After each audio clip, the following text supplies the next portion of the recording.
Área.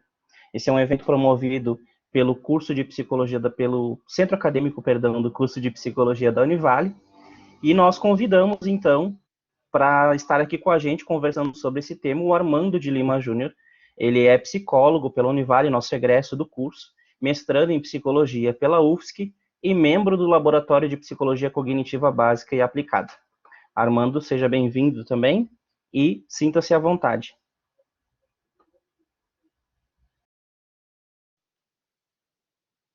Boa noite, pessoal. Obrigado, William, pela apresentação. Muito feliz de retornar aqui à Univale, mesmo que seja de modo online. Espero que essa noite seja bem produtiva e espero contribuir com vocês aqui com a minha visão, inclusive trazendo experiências que eu tenho na clínica sobre a procrastinação, certo? Eu vou começar aqui, aliás, inclusive é um detalhe, né? Eu não tive aulas aqui no Blackboard, então eu posso ter uma certa dificuldade. Eu vou tentar compartilhar meu arquivo aqui, porque eu tive só uma experiência. Ah, não, está aqui já. Tem uns slides ali, já achei. Isso, fechou, pronto. Muito obrigado. Então, o tema de hoje é procrastinação, né? Antes de começar, eu queria fazer um alinhamento em termos de objetivos, né? Muitas vezes, quando a gente fala em procrastinação, a gente logo vem, na nossa ideia, vem à mente métodos, tarefas, recursos, receitas e fórmulas para meio que combater a procrastinação como se fosse algo que com uma planilha a gente resolvesse. Essas técnicas, elas são importantes, mas se a gente não tiver uma base de entendimento e de autoconhecimento, muitas vezes elas vão ser espúrias, né? E acontece aquilo que já deve ter acontecido com a maioria de vocês, que já aconteceu comigo também, no sentido de que a gente vai lá, preenche uma planilha, às vezes preenche um aplicativo no celular, mas nunca mais usa. Então, nesse sentido, eu quero propor o objetivo de hoje, conhecer mais sobre o nosso funcionamento, principalmente o nosso funcionamento enquanto a gente procrastina. Um objetivo também, além desses, que eu tenho que deixar claro, que vai estar relacionado à forma com que eu vou conduzir o encontro, está relacionado ao conhecimento, né? Eu vou trazer a minha ideia, né? O que eu pensei? Quando eu fiz o meu estágio específico em saúde e integralidade na Univale, eu trabalhei com demandas acadêmicas. E a demanda que mais aparecia entre os acadêmicos era justamente sobre procrastinação e gestão do tempo.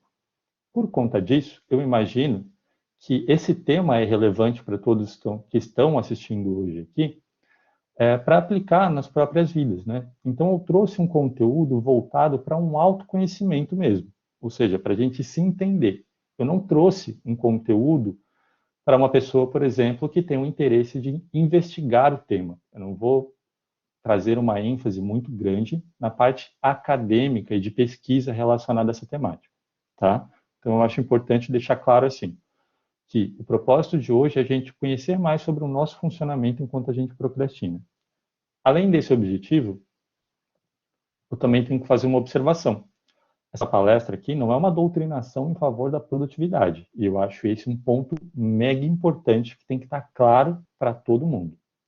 A produtividade é um indicador individual relacionado aos nossos propósitos e valores. Cada um tem os seus propósitos e seus valores, e tem que refletir sobre a sua própria produtividade, comparando em relação àquilo que considera que é certo, é errado, com aquilo que considera que é importante, significativo para a sua vida e os objetivos que ela tem. Então, esse é um ponto importante porque muitas vezes quando a gente vai falar em procrastinação, as pessoas meio que trazem por si só uma ideia de produtividade que muitas vezes não está clara e está baseada na produtividade relativa a outras pessoas, né? É muito comum, por exemplo, a gente olhar para as redes sociais e ficar se comparando com um coleguinha que posta, de repente, um artigo que está lendo, um trabalho que está fazendo, uma posse que está fazendo, ou o que for. E a gente se sentir improdutivo e imaginar que a gente está procrastinando por conta disso. Então, esse ponto é muito importante. A gente sempre vai comparar a nossa produtividade e a gente vai ver depois como é que a gente define a procrastinação com base nos nossos objetivos, valores e propósitos. E cada um define a sua. Então, é importante que vocês reflitam aí, ao longo da apresentação, sobre a própria produtividade e procrastinação de vocês. Tá bom? Um ponto importante também que eu não comentei, eu vou reforçar.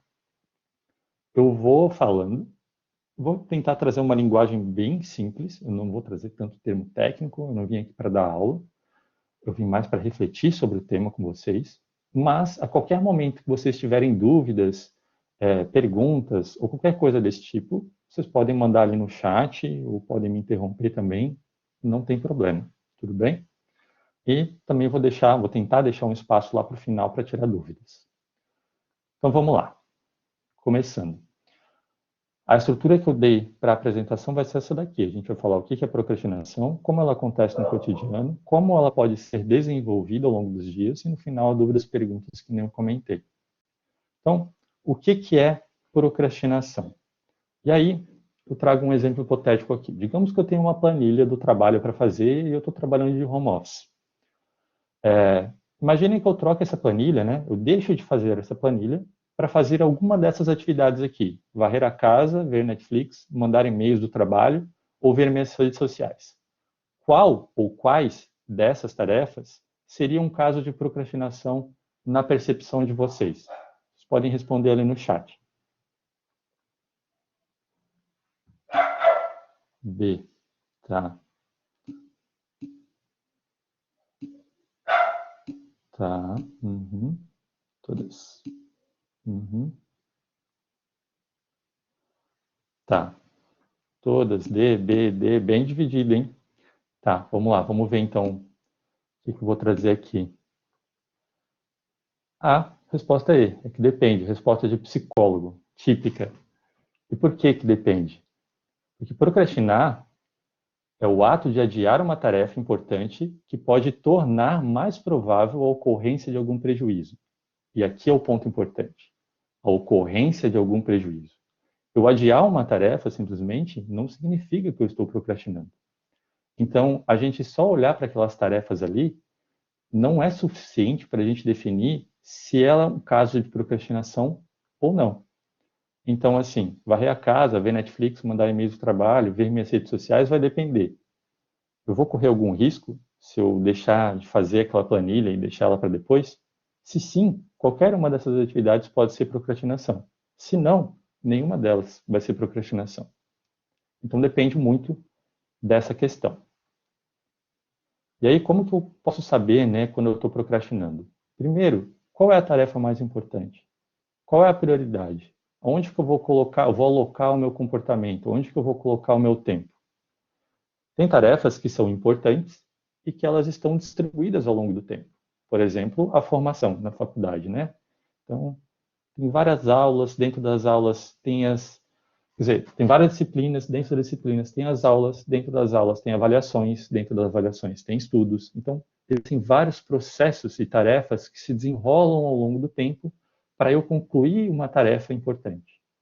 Mas existem tarefas que são importantes e que eu preciso fazer hoje e agora. Por exemplo, essa palestra é uma tarefa importante, ela era mais importante para eu executar às 7h30 da noite. Eu não tinha que fazer outra coisa. Por isso, eu não poderia, de repente, deixar esse slide para fazer na última hora. Caso eu fizesse isso, provavelmente ocorreria algum risco. Então, qual tarefa é mais importante para esse contexto específico, né? Para o cenário que eu vivo hoje? E aí, o outro ponto, né? Se a procrastinação é definida pelo risco envolvido no adiamento da tarefa, eu tenho que pensar qual o risco envolvido no adiamento dessa tarefa específica. Será que se eu deixar ela para a semana que vem, eu posso ter outras tarefas que também são importantes e elas vão se acumular? Será que, por exemplo, se eu deixar para a semana que vem, eu vou ter acesso aos recursos necessários? Digamos que para fazer um trabalho, por exemplo, eu tenha que consultar algum profissional. E aí eu não consulto esse profissional essa semana, deixo para consultar na semana que vem. Só que semana que vem, sem eu saber, ele vai viajar e ele não vai estar disponível. E o trabalho é para entregar no final de semana. O que eu vou fazer? Será que eu deixar isso para depois vai dificultar o meu acesso aos recursos necessários para executar a tarefa?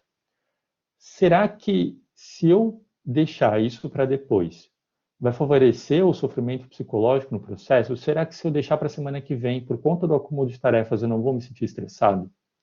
Será que se eu deixar para a semana que vem, isso não vai ficar martelando na minha cabeça? Eu vou ficar ocupando minha memória de trabalho, pensando nisso o tempo todo, e isso vai acarretar em mais ansiedade? Será que se eu deixar para a semana que vem, não vai reduzir o tempo de manobra contra imprevistos? Por exemplo, vai que, de repente, a Celeste decide fazer uma manutenção na luz da minha rua nessa semana e eu nem sabia disso. Eu vou ficar 2 dias sem internet, ou um dia. Será que eu vou conseguir manobrar isso? Eu vou ter tempo para manobrar essa questão?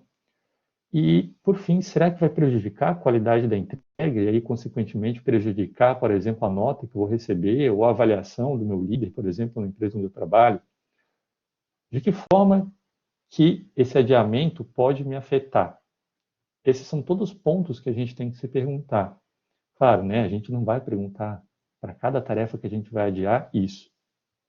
Mas muitas vezes, quando a gente vai tomar uma decisão, é importante a gente parar e pensar nesses tópicos. Exercitar também pensar nesses tópicos também é uma forma de criar um funcionamento cognitivo específico que ajuda a pensar isso de maneira mais natural. Mas, continuando então. Se por esse lado, né, digamos que mesmo assim vocês avaliem os riscos envolvidos e mesmo assim não seja suficiente, o que poderia ajudar, né, a motivar vocês a mudar e deixar de procrastinar? Porque procrastinar mata, principalmente a voz. E aí, se isso não for uma motivação suficiente para vocês, eu não sei mais o que é. Segundo esse estudo aqui, feito pelo professor de biologia Mark Adams, que passou 10 anos registrando notas de provas dos alunos dele, ele descobriu que as mortes de avós aumentavam 20 vezes no final do semestre. Ou seja, chegando mais perto das provas finais, havia uma tendência de 20 vezes das avós morrerem no final. E, além disso, os alunos com piores notas tinham 50 vezes mais chances de perder uma nota no final do semestre, perder uma avó no final do semestre. E ele notou também que, ao longo dos anos em que ele foi coletando esses dados, esse cenário só piorou. Ou seja, ou as avós estão se preocupando demais com as notas dos netos, ao ponto de sofrerem tanto que morrem, ou simplesmente os alunos estavam criando só uma desculpinha por conta da procrastinação dos estudos e das notas que eles estavam preocupados em receber no final do semestre.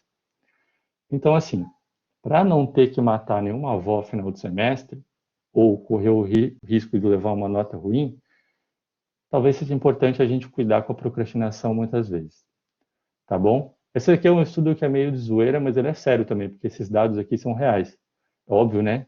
Que essa questão das mortes das avós é deboche do próprio pesquisador, a hipótese de que elas se preocupam demais, mas é um dado interessante, né? Que mostra como a procrastinação afeta a vida e como ele mostra ali, né? Ao longo de 10 anos de estudantes de diversas salas e de diversos contextos. Então, como que a gente procrastina? Aí entra a parte do entendimento básico. Quando a gente procrastina, a gente geralmente procrastina algo que a gente se comprometeu ou prometeu aos outros ou a nós mesmos que a gente iria fazer. Hoje eu vou comer essa pizza, mas amanhã eu como direito. Hoje eu vou descansar, mas amanhã eu me exercito. Hoje eu vou ver uma série, amanhã eu termino esse trabalho. Nesse ano eu relaxei na dieta, mas no ano novo vai ser diferente. Todas essas são promessas que a gente faz, geralmente no nosso cotidiano, são promessas bem gerais, assim, né? Bem simples. E a verdade é que a gente faz isso porque a gente tem dois eus dentro da nossa cabeça. O eu do presente e o eu do futuro. O eu do presente é um eu mais intuitivo, ele é mais suscetível aos prazeres momentâneos, é o que está acontecendo no aqui e no agora. Já o eu do futuro é um eu mais racional, mais baseado em dados, né? Mais lógico, é o ser da razão. Quando a gente faz uma promessa, a gente está pensando que lá no futuro, quem vai estar presente é o nosso eu futuro. Ou seja, vai ser uma pessoa super racional, super controlada, que vai sentar na frente do computador e vai executar o trabalho perfeitamente, sem nenhuma distração. Só que, na verdade, quem vai estar lá no futuro não vai ser o eu do futuro.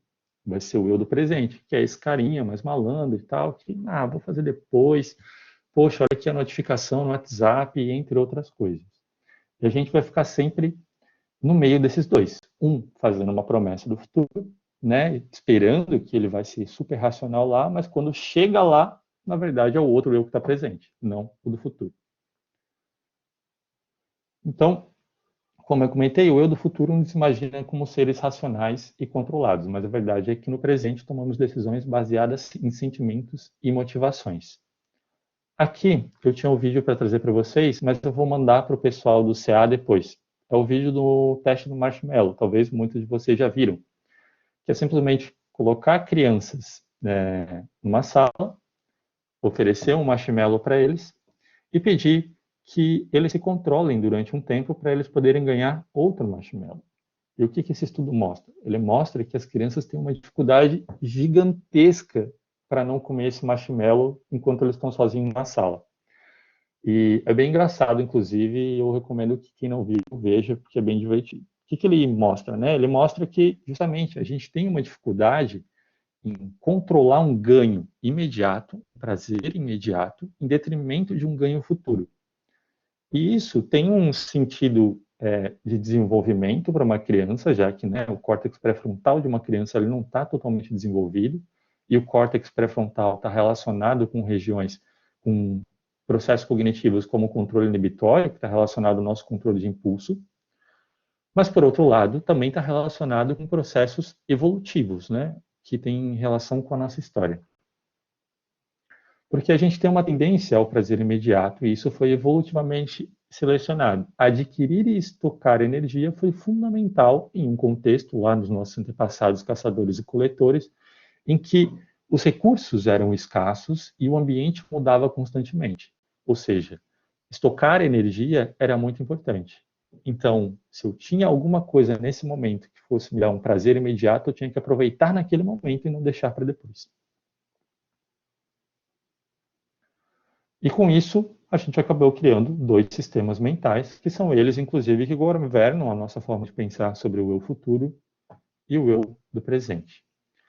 Essa noção de dois sistemas rápido e devagar, eu tiro inclusive desse livro aqui, que eu recomendo sempre para todo estudante de psicologia, independente da abordagem, que ele é muito interessante porque ele ajuda a gente a entender como a gente toma decisões, como que funciona o nosso raciocínio em sociedade, entre outras coisas. Ele é do único Nobel de Psicologia que existe, na verdade não é um Nobel de Psicologia, é um psicólogo que ganhou um Nobel de Economia, que é o Daniel Kahneman, e é um dos livros mais famosos, assim, da parte de economia comportamental, se não o mais famoso. Ele é bem interessante, a leitura é bem simples. Então, esses dois sistemas, eles funcionam assim. O sistema rápido é um sistema que decide no presente. Ele é emocional, cede às tentações e desejos. O sistema devagar, ele pensa sobre o que é melhor para a gente no futuro. Ele economizar, exercitar, estudar. O sistema devagar, ele é mais racional, ele é menos intuitivo, ele é baseado mais em dados, ele é analítico. E por que é importante a gente ter esses dois sistemas, né? Porque o sistema rápido é justamente aquele que economiza energia. Ele tem processos automáticos, processos cognitivos automáticos, que ajudam a gente a tomar decisão sem gastar muita energia pensando. Vocês já devem ter percebido que se vocês passarem o dia inteiro pensando ou escrevendo sobre um trabalho complexo, provavelmente vocês chegam exaustos no final do dia. E trabalhos complexos exigem do nosso sistema devagar, que é justamente o sistema que consome mais energia cognitiva. Já o sistema rápido, que é aquilo que a gente faz, por exemplo, dirigindo, depois que a gente aprendeu a dirigir, ou andando de bicicleta, ou simplesmente respondendo perguntas como quanto é 1 mais 1, qual é o seu nome, onde você mora, o que você faz, o que você estuda, onde fica a sua rua, etc., exige menos esforço, porque já está envolvido com processos cognitivos mais implícitos. Então, a gente tem esses dois sistemas. Um, que ajuda a gente a refletir de maneira mais racional sobre algumas decisões, que são importantes. Por outro lado, a gente tem um sistema rápido. Um não é melhor que o outro, tá? A gente não deve considerar assim. Eles são importantes em determinados contextos. Como eu falei, o sistema rápido economiza energia. E o sistema devagar ajuda a gente a ser mais analítico. Não dá para usar o sistema rápido devagar, desculpa, o tempo todo, porque ele consome muita energia e, consequentemente, em algum momento ele vai desaparecer. E quando ele desaparecer, é o sistema rápido que toma conta. Vamos lá. Então, se a gente fosse dizer, a resposta para isso, como eu comentei antes, seria só ser mais racional. Mas, como eu falei, isso é impossível. O nosso sistema devagar, ele consome muita energia. Então, por exemplo, assistir uma aula, receber um treinamento e fazer academia consome um gasto de energia. Completar uma série, zerar um jogo e conversar com os amigos consome outro. Ou seja, é mais fácil a gente manter a atenção em tarefas, algumas tarefas, em outras não. E isso tem a ver justamente com o nosso autocontrole, ou capacidade de controle inibitório, né? Que é um processo cognitivo que a gente tem. E essa capacidade de autocontrole, ela tem uma limitação. Nesse estudo aqui, se estudou justamente isso. Separaram os participantes em dois grupos. Um grupo poderia comer chocolate à vontade e o outro grupo precisava se controlar e comer apenas nabos.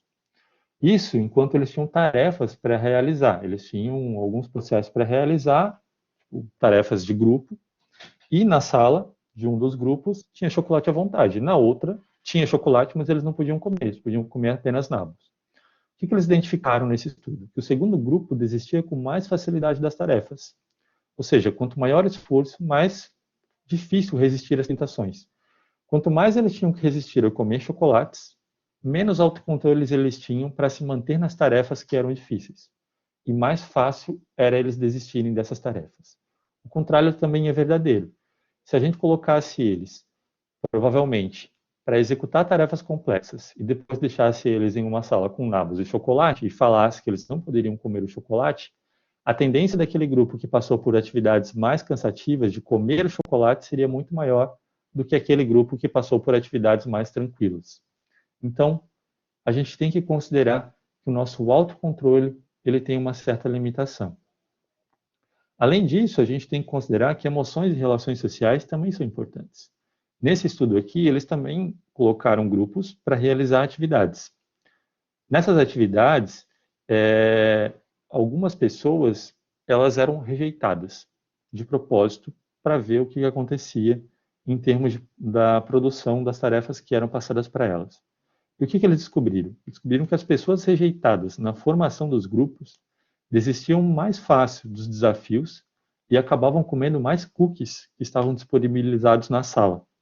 Ou seja, as emoções também afetam o nosso autocontrole. As relações sociais, o apego que a gente tem, o suporte social que a gente tem, também estão relacionados com a nossa capacidade de autocontrole, que pode ser diminuída caso as características não estejam presentes. Então, a gente pode pensar nesse ciclo aqui. Ó. Vamos pensar que a gente, de alguma forma, sofre algum tipo de sobrecarga no trabalho ou no nosso dia a dia. A sobrecarga vai exigir mais do nosso sistema devagar, né? Mais de autocontrole. Ao exigir mais desses processos, a gente vai ter menos energia e, consequentemente, menos autocontrole. Tendo menos autocontrole, a gente vai ficar mais suscetível ao prazer imediato. Ao ficar suscetível ao prazer imediato, a gente vai ter menos tempo de trabalho.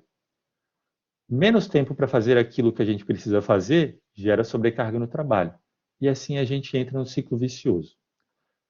Se a gente quiser, a gente pode incluir, inclusive, problemas pessoais e emocionais, que também geram autocontrole e que também pode gerar problemas pessoais e emocionais. Então, a gente entra aqui em dois tipos de ciclos viciosos que se retroalimentam, contribuindo para eu deixar cada vez mais coisas que são mais difíceis para o futuro, em detrimento de prazeres imediatos, como olhar o celular, ou ver um vídeo no YouTube, ou coisas desse tipo. Então, essa amarração que eu queria fazer com vocês. A gente tem que entender que a gente tem dois sistemas mentais, rápido e um devagar. Um consome mais energia, o outro menos energia, mas ele é mais intuitivo. Dependendo do que a gente faz no nosso dia a dia, a gente vai sobrecarregar um sistema e o outro vai ficar mais prevalente. Quando esse ficar mais prevalente, a nossa tendência de procrastinar vai ser um pouco maior.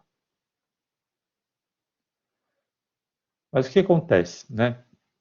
A gente pensa na gente no futuro como seres racionais, mas a gente ignora essas características que eu comentei anteriormente. A gente ignora que a gente evoluiu escolhendo algo no presente em decorrência de algo incerto no futuro. A promessa do peso certo no futuro é bem menos incerta do que esse belo pedaço de picanha ou bolo que eu tenho na minha frente. Prometemos estudar e terminar um trabalho no futuro, mas a decisão no presente sempre vai tender ao prazer imediato, de uma soneca, um seriado ou de conferir as redes sociais.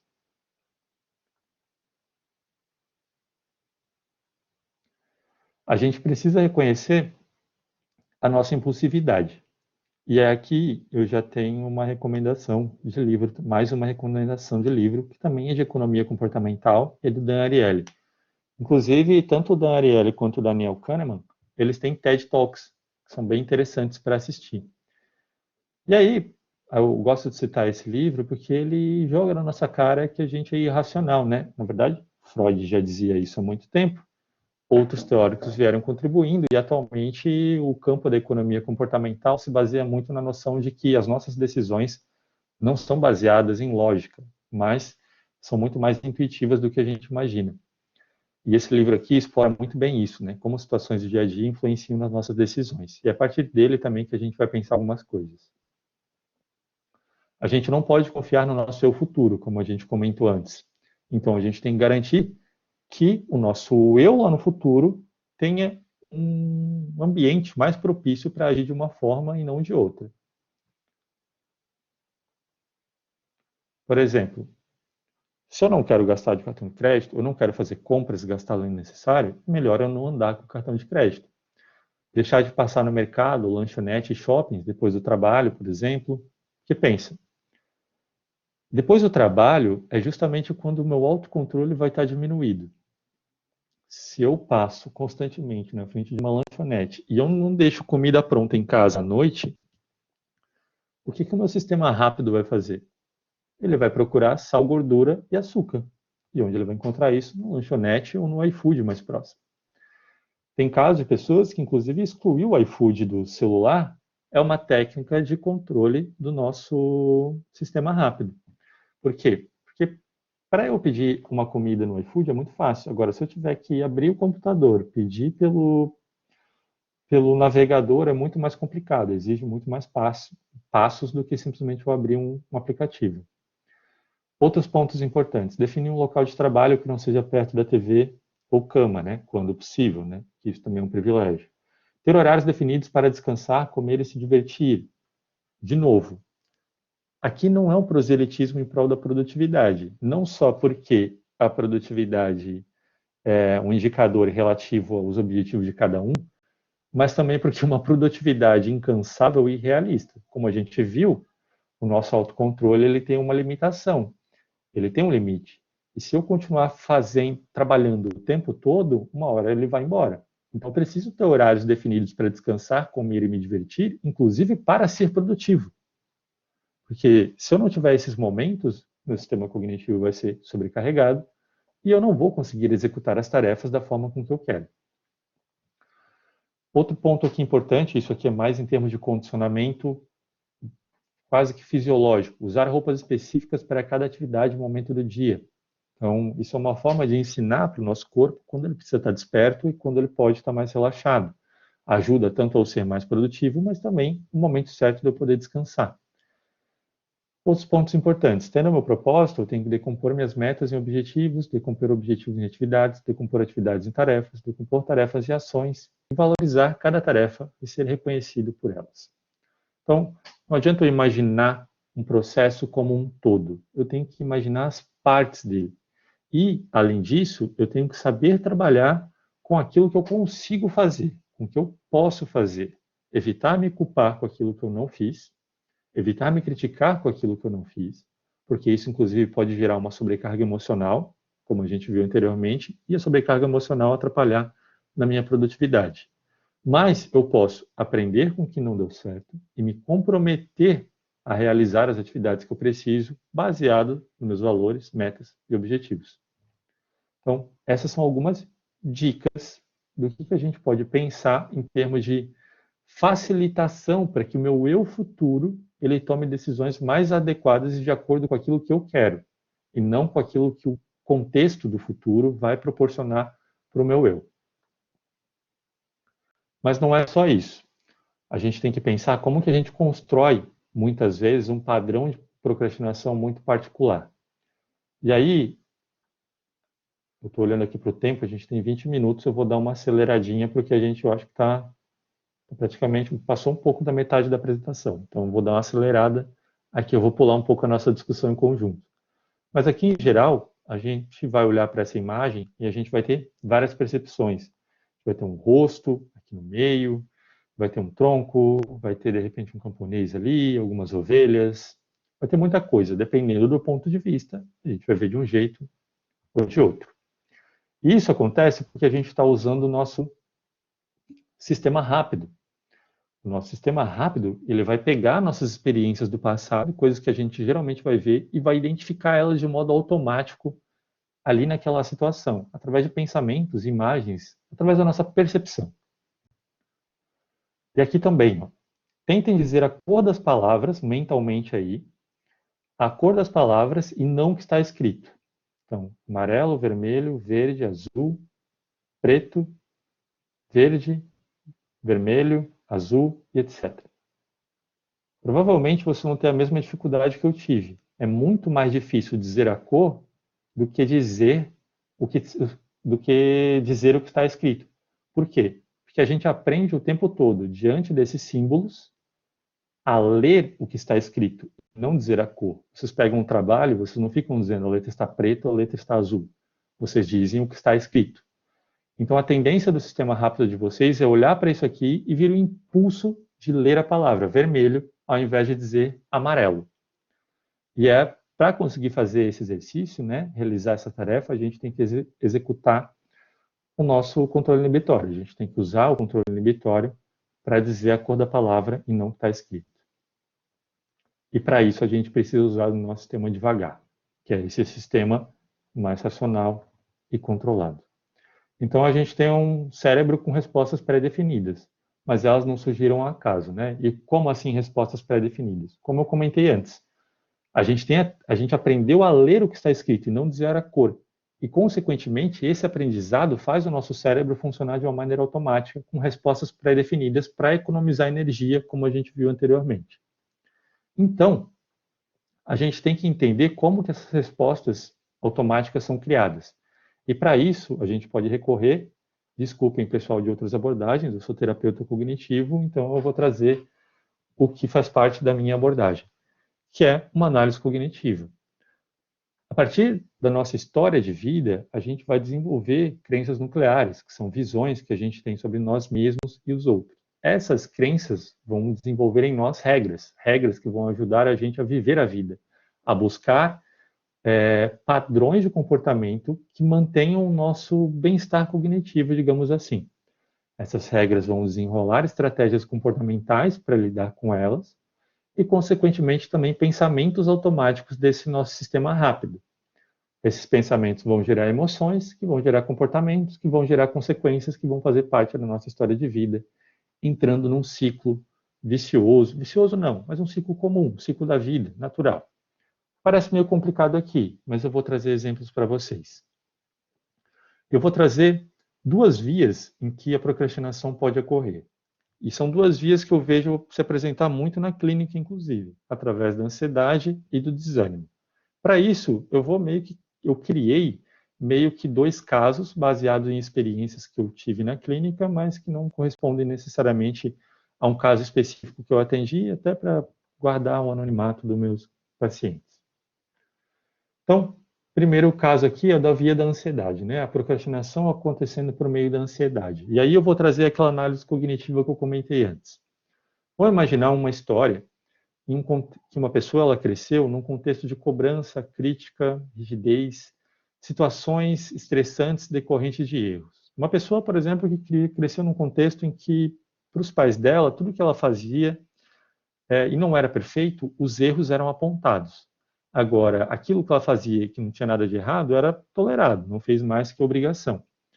Diante desse contexto em que tudo que são apontado para a única coisa que é apontado para ela são os erros ou aquilo que ela deveria fazer, ela pode desenvolver uma visão sobre ela, mesmo que inconsciente e enraizada, de que ela não é boa, de que ela não é forte, de que os outros são melhores que ela e de que o mundo é um lugar de competição, em que ela tem que, já que ela se compara sempre com os outros, ela tem que ser melhor que os outros para ter o seu próprio valor e ser reconhecida.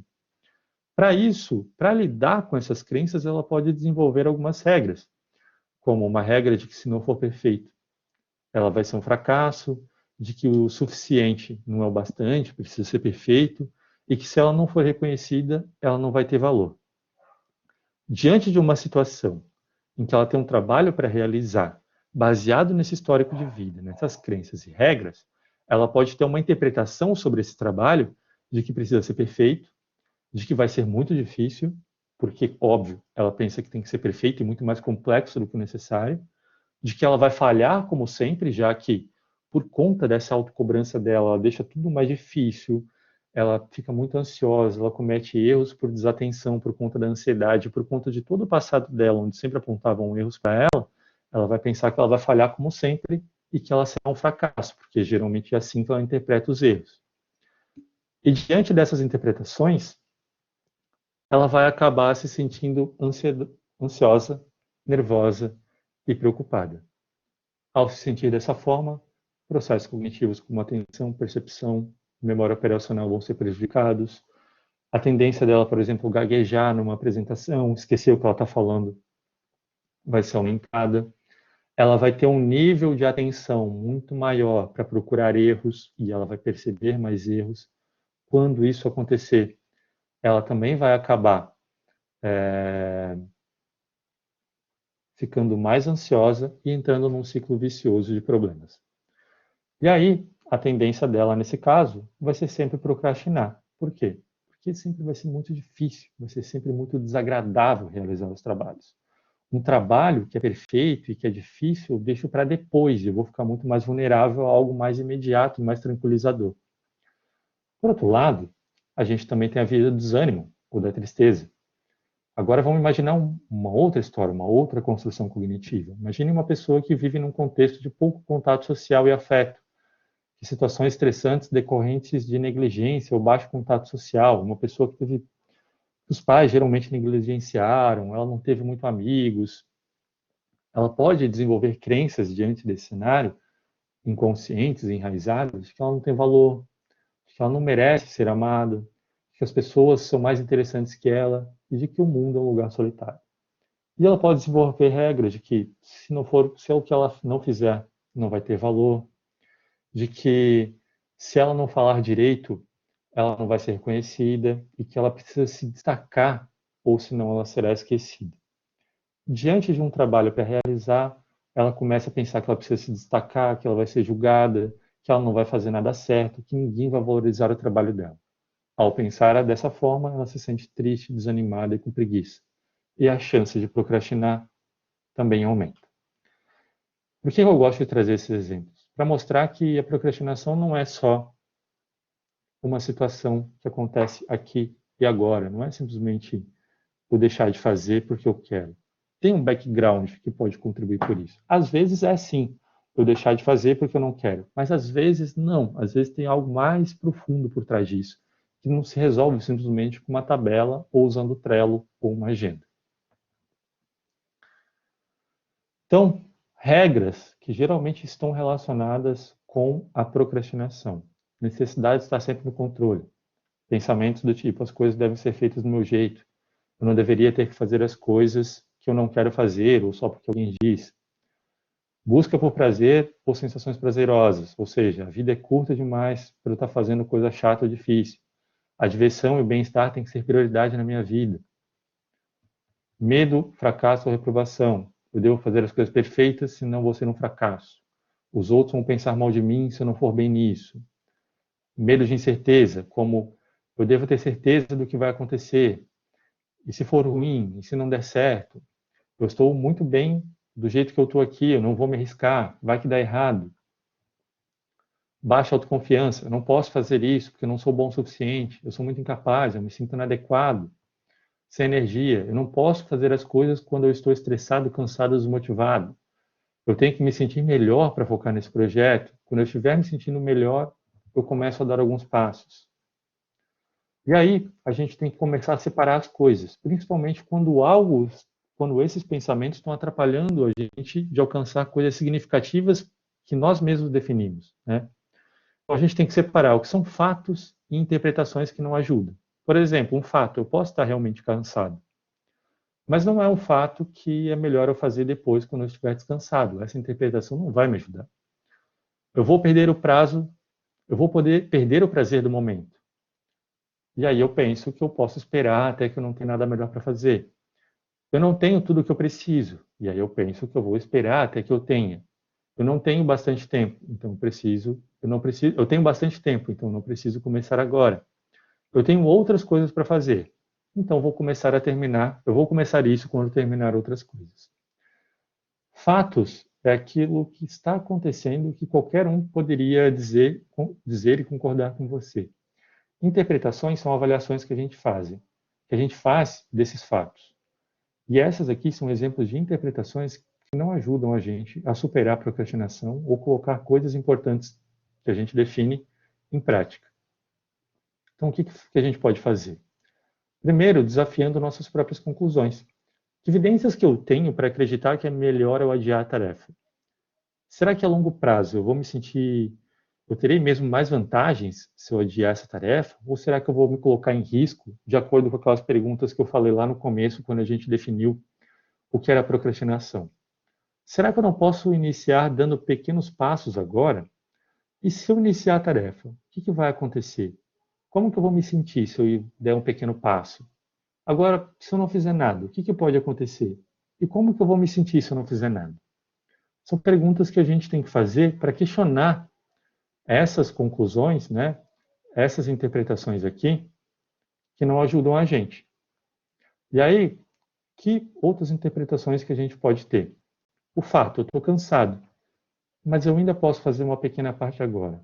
Pelo menos para não deixar para depois, pelo menos para me sentir um pouco melhor, pelo menos para eu não me sobrecarregar perto do prazo. Eu vou perder o prazer do momento, mas se eu fizer alguma coisa agora, eu posso me recompensar e aproveitar mais depois.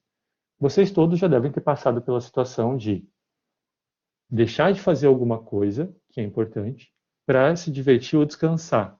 Só que aí, por não ter feito aquilo que tinha para fazer, ficavam se cobrando no descanso e não conseguiam descansar ou aproveitar o momento. Então, muitas vezes a gente tem que lembrar isso. Será que se eu deixar de fazer agora, eu vou aproveitar realmente o momento? Ou será que não vou fazer o que era importante e também não vou aproveitar o momento? Fato, eu não tenho tudo o que preciso, mas talvez eu ainda possa fazer algumas coisas. Eu tenho bastante tempo, mas é melhor começar agora do que deixar para o final. Eu tenho outras coisas para fazer, mas talvez elas não são mais importantes do que isso. E talvez eu tenha que fazer pequenas partes disso agora e não depois. Por isso, inclusive, que é importante a gente decompor as tarefas. Se a gente pensar nas tarefas como um todo, elas sempre vão parecer mais chatas, mais difíceis e, consequentemente, a gente vai precisar de mais tempo para executar elas. Quando a gente decompõe elas em partes, a gente pensa nas partes. Então, eu não preciso fazer tudo agora, eu faço uma parte. E fazendo essa parte, vou me sentir bem e provavelmente vou aproveitar melhor o momento presente. Então, já indo para o final aqui da apresentação, e inclusive vai sobrar uns minutinhos para a gente conversar, a gente tem que se pensar um pouco, né? Refletir um pouco mais sobre essa questão da procrastinação. Qual que é a minha história, né? Como que a minha história contribuiu para eu chegar no funcionamento que eu tenho no momento presente? Em quais regras eu baseio minha vida?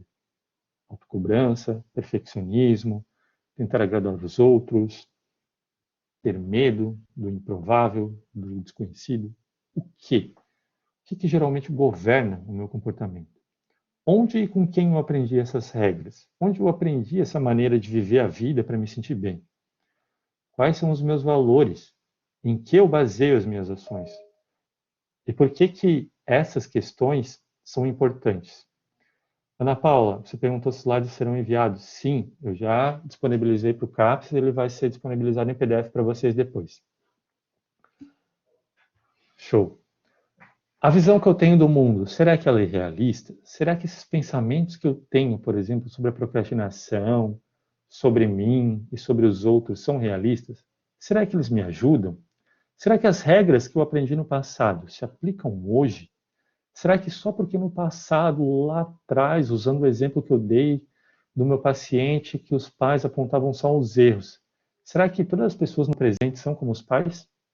Será que todos os pensamentos que passam na cabeça do meu paciente passam na cabeça das pessoas que estão no contexto dele, no trabalho ou na faculdade?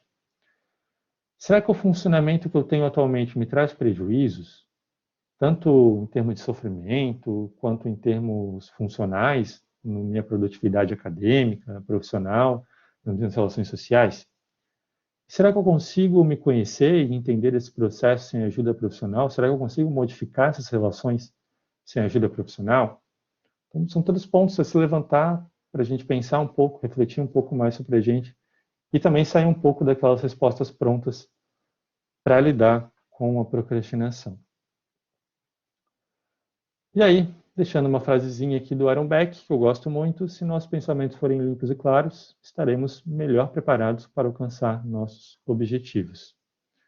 Eu acho que isso tem tudo a ver com o que a gente falou hoje, mas eu acho que também tem tudo a ver com a nossa vida. Quanto mais autoconhecimento a gente tem, quanto mais claramente e simples a gente pensa, melhor a gente se sente, e melhor a gente se relaciona com o mundo. E aí, eu vou só para o final, agradecer vocês que me ouviram até aqui. Eu quero deixar aqui meu Instagram também, se vocês quiserem me seguir por lá. E já queria deixar aberto aí também as questões de dúvidas, perguntas que vocês tiverem, sugestões, feedback também da palestra, se fez sentido para vocês ou não. Eu acho que eu quero deixar esse momento para vocês. Não sei também se para o pessoal do CAPS está tudo bem, deixar esse momento.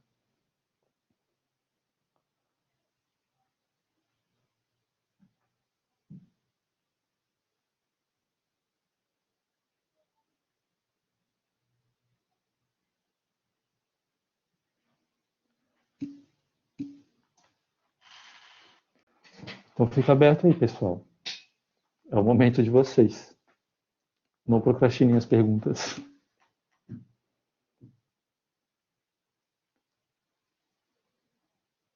Obrigado, Marias. Obrigado, Beatriz. Valeu, Ana.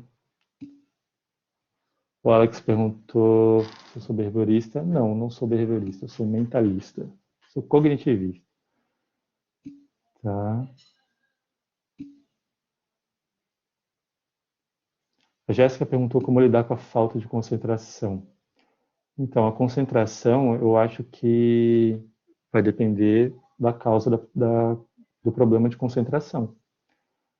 Por exemplo, a tristeza atrapalha na concentração. Ela gera mudanças na nossa percepção e também na nossa atenção e na memória de longo prazo e também na memória de trabalho. A ansiedade também, ela gera problemas na nossa atenção dividida, que gera problemas na concentração.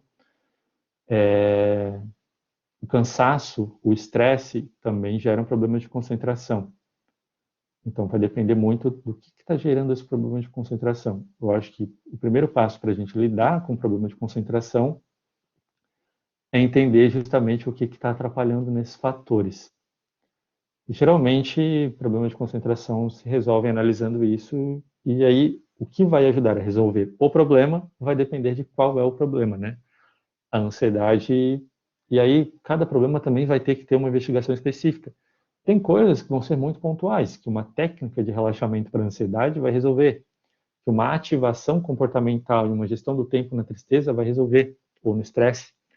Mas tem coisas que são mais complicadas, então tem que ser investigado. E também um ponto muito importante para tudo que eu falei aqui, a gente tem que cuidar com a autocobrança também. Por exemplo, às vezes eu estou super preocupado em estar procrastinando, quando na verdade eu não estou procrastinando, ou eu não estou procrastinando de maneira prejudicial.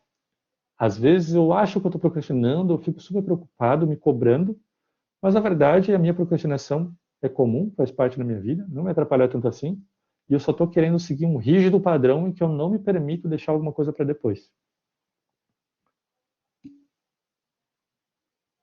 Tá, estou vendo aqui uma pergunta, deixa eu ver, William. Existem pequenos exercícios que podemos fazer para perceber se estamos procrastinando mesmo, estratégias como anotar na agenda e tal. Claro, agenda é um super... Só que daí tem um problema. O ideal é que a gente tenha primeiro noção do porquê a gente faz o que faz. Vocês não fazem a faculdade simplesmente porque vocês precisam estudar. Vocês não vão procurar um emprego simplesmente para ganhar dinheiro. Vocês não vão procurar uma casa para ter onde morar. essas são respostas prontas que a gente tem quando a gente vive de uma forma muito automática. É importante a gente saber para que a gente vive, assim, por que eu faço faculdade, qual que é o meu propósito, quais são meus valores. Eu tenho um quadro geral significativo da minha vida. A partir disso, eu vou ter metas. Essas metas vão ser, por exemplo, fazer faculdade, ter um emprego, ter uma casa, me sustentar, etc. Para alcançar essas metas, eu vou ter que ter objetivos. Para fazer a faculdade, vou ter que fazer disciplinas, as aulas, as provas, os estudos, e etc.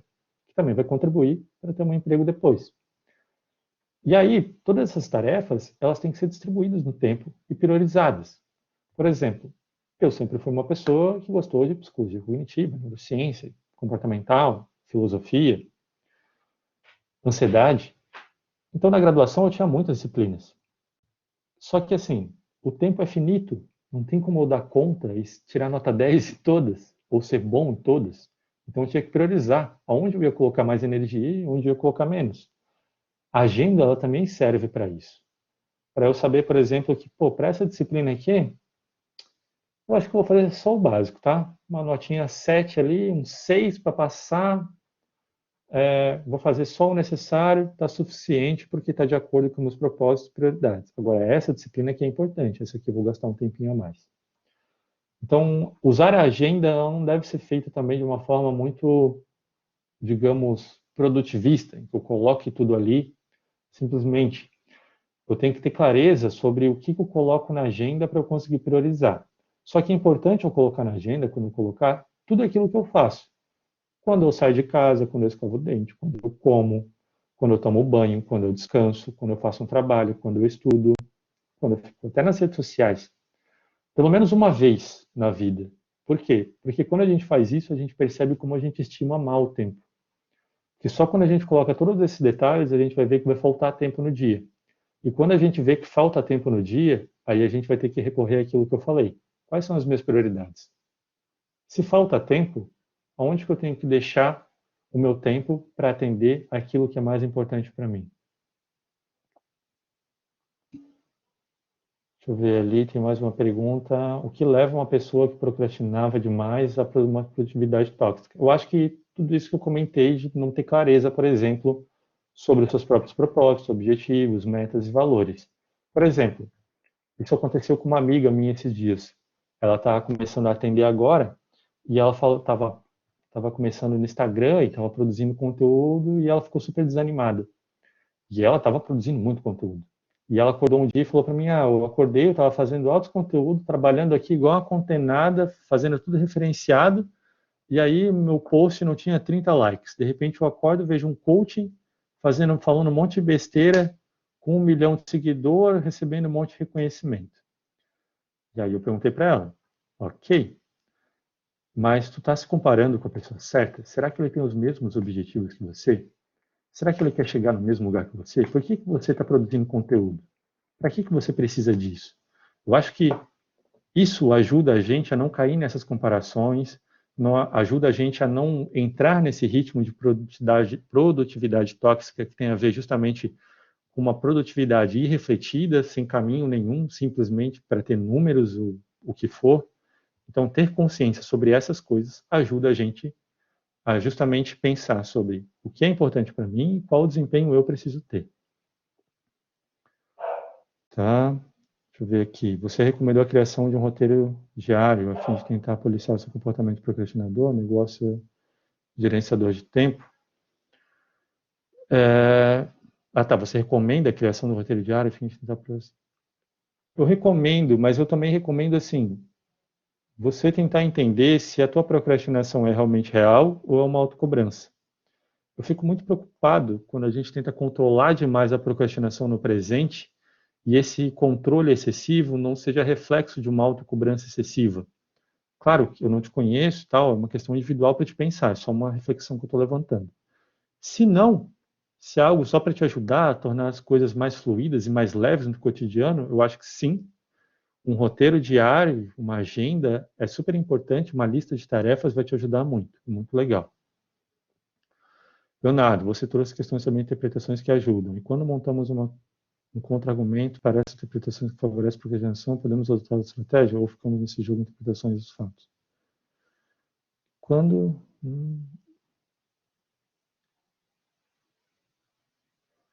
A gente sempre pode adotar uma outra estratégia. Nessa questão, não sei se eu entendi a pergunta, mas a gente sempre pode adotar uma outra estratégia, mas a gente sempre vai ficar nesse jogo de interpretação dos fatos. Porque a nossa cabeça, ela é uma forma, a nossa cabeça ela é programada para dar sentido ao mundo.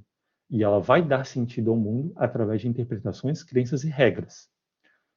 O que a gente vai ficar no jogo de interpretações é justamente assim, vai lá o nosso sistema rápido interpretar o que está acontecendo. A gente vai ter que usar o sistema devagar e refletir sobre o porquê a gente está agindo daquele jeito. Uma forma de facilitar o nosso sistema devagar a controlar o nosso sistema rápido é ter cartões de enfrentamento.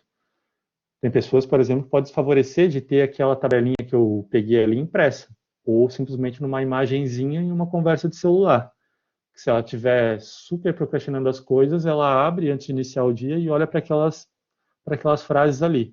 Parece algo super bobo, mas o uso de cartões de enfrentamento, a literatura demonstra que tem ótimos resultados em psicoterapia e também para enfrentamento dessas interpretações que não ajudam. A Jéssica ali. A Jéssica comentou que é importante lembrar que tem dias que a gente não vai dar conta de tudo. E eu acho que isso é super importante. E que tudo bem se isso acontecer. Tentar ver que as coisas que conseguimos fazer no dia a dia, o quanto são produtivas, e não só pensar exatamente. Exatamente, Jéssica, porque, lembrando, né, aquilo que eu estava comentando, a exaustão emocional, a autocobrança, elas podem levar a gente a ser improdutivo. Muitas vezes, a gente pode ficar nesse ciclo vicioso de preocupação, cobrança, procrastinação. E uma forma de quebrar esse ciclo é fazendo pequenas coisas e percebendo e reconhecendo as pequenas coisas que a gente faz. Ao fazer isso, a gente vai se sentir melhor. E é importante que a gente exercite essa capacidade de valorizar as pequenas coisas que a gente faz durante um período, até que se torne natural a gente conseguir perceber aquilo que a gente está fazendo, mais do que ficar percebendo só aquilo que a gente não está fazendo e que está sendo produto ou um combustível para autocobrança. Então, a gente tem que saber olhar para esse lado que a gente está conseguindo, né, reconhecer os nossos ganhos, para depois disso a gente começar a perceber aquilo que a gente pode melhorar e ao invés de se culpar com aquilo que está dando errado, aprender com aquilo que está dando errado, pensar, isso aqui deu errado porque talvez eu me sabotei aqui, ou porque talvez eu deixei isso para depois, ou enfim, e me comprometer no futuro, baseado nas minhas crenças e valores, naquilo que é importante para mim, e tentar de novo. E tentar fazer da melhor maneira possível naquela situação, garantindo que o meu eu, lá no futuro, tenha as melhores condições para fazer aquilo, e assim por diante.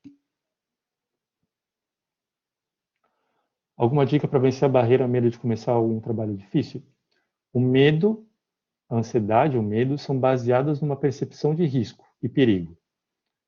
Primeiro ponto, anota no papel qual que é a tarefa que eu quero fazer. E aí anota no papel quais são os riscos reais envolvidos. Primeiro, quais são os riscos que estão passando na tua cabeça? O que tu acha que vai acontecer? E anota assim, o que pior pode acontecer se acontecer isso que você está imaginando. Qual o pior cenário? Depois de pensar o pior cenário, você pode pensar qual o melhor cenário. Depois pensa qual o cenário mais provável. E diante disso tudo, o que você pode fazer se alguma coisa der errado? Faz esse checklist, provavelmente isso vai te ajudar a sentir um pouco melhor. Talvez algumas técnicas de relaxamento vão te ajudar a sentir menos medo, como técnica de respiração diafragmática, antes de fazer alguma tarefa, né, algum trabalho. E faça o trabalho. Faça o trabalho, se exponha, a exposição te ajuda a vencer o medo. E depois, reavalie. Acate também os seus erros, as suas falhas, reconheça que faz parte desse trabalho. E quando você for avaliar o seu trabalho, depois de ter feito, tente avaliar ele como se ele fosse de uma pessoa que você ama. Imagine que o Edenilson perguntou, né? Então, assim, Edenilson, você escreveu o trabalho. Digamos que você tem uma amiga que você ama que se chama, sei lá, Joana. Imagine que esse trabalho é da Joana. O que você diria para ela sobre esse trabalho? Será que você seria tão crítico com ela como você seria com você mesmo? Isso também é um bom exercício para você fazer depois que você se expôs a essa situação do trabalho.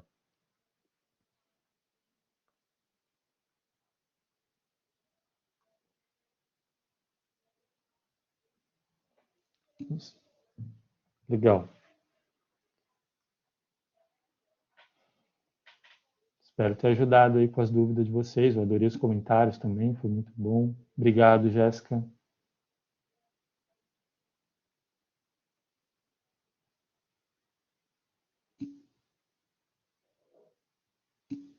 Muito obrigado, Jéssica. Jéssica 2. Jéssica Martins, Jéssica Prevelato, Stephanie, obrigado também, Maria. Fico muito feliz que vocês tenham gostado. Muito obrigado pelo feedback. Obrigado, William. Obrigado, Samara. Obrigado, Ana Laura, também. Valeu, Beatriz. E obrigado, Beatriz, pelo convite, né? Que foi lá atrás, né? Porque eu estava super corrido por conta da minha qualificação, mas deu tudo certo. Eu qualifiquei, dei a palestra. Valeu, pessoal. Muito obrigado.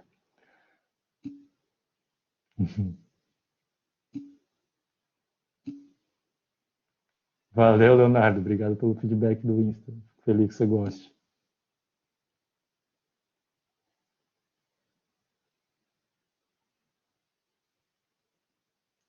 É isso então, pessoal.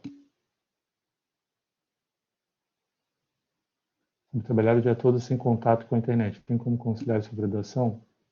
Depende. Vai depender dos seus objetivos, Cláudio. Eu acho que tem que se perguntar sobre quais são tuas tarefas e o que tu precisa fazer. Eu acho que essa é uma questão bem particular, teria que analisar individualmente.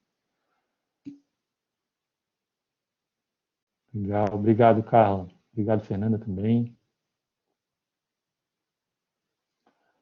Lucas, Luciano, desculpa. Essa é uma questão super importante que a gente tem que avaliar, né? Como que o nosso sistema rápido ele vai entrando nesses padrões automáticos aí relacionados às tecnologias, ao imediatismo da globalização. Nosso sistema devagar tá aí para isso, né? Para a gente não se deixar levar por isso. Valeu, Cláudio. Estou vendo o Will aqui. Armando, eu quero te agradecer em nome do Centro Acadêmico, primeiramente por ter aceito o convite, segundo por essa palestra que foi mais uma vez incrível. A gente conhece um pouquinho, alguns conhecem um pouquinho da tua trajetória também aqui na universidade, né? Também participou do Centro Acadêmico, foi presidente. Uhum. Então, mais do que nunca, obrigado por ter estado com a gente de novo, né? Aqui participando agora nesse outro papel, né? Como palestrante aqui para a gente fica muito feliz. E eu agradeço a todos que puderam estar aqui presentes também, todos que trouxeram suas perguntas, que assistiram. E é isso. Uma boa noite a todos. Armando, mais uma vez, obrigado. Eu Obrigado, que agradeço, gente. estou sempre à disposição. Obrigado, gente. Boa noite a todos aí. Boa noite. Boa noite. Isso aí, não vamos matar as avós. Perfeito, Gabriel. Isso aí. Tchau.